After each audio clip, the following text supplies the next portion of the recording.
ගරු ජනාධිපතිතුමනි තරහ අවසරයි ඔබ දන්නේ නැද්ද ඔබේ ආණ්ඩුවේ දේශපාලන බලවතුන් සියලු දෙනා ඉන්නේ නීතියට ඉහළින් කියලා.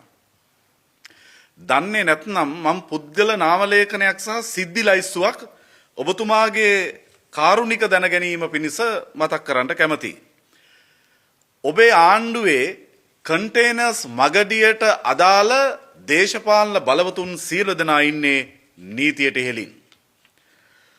අර වැලිගම ප්‍රාදේශීය සභාවේ මන්ත්‍රීවරු අතුරුදන් වීමේ සිද්ධිය සම්බන්ධ කිසිදු නීතිමය විමර්ශනයක් නැහැ. ඊට අදාළ සියලු දෙනා ඉන්නේ නීතියට ඉහළින්.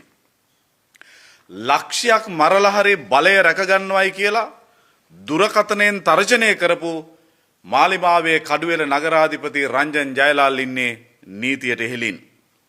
යක්කල පෙරටුගාමී කාර්යාලයට පැනලා එතන හිටපු අයගේ ඔලු පැලෙන්න පහර දුන් බවට චෝදනා ලැබපු මාලිමාණ්ඩුවේ නියෝජ්‍ය ඇමති මහින්ද ජයසිංහ ඉන්නේ නීතියට ඉහළින්.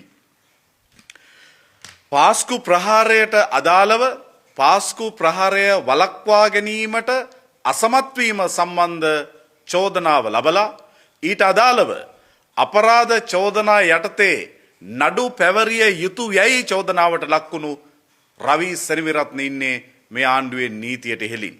ඒ චෝදනාවම ලබපු ශානි අබේසේකර ඉන්නේ නීතියට ඉහළින්.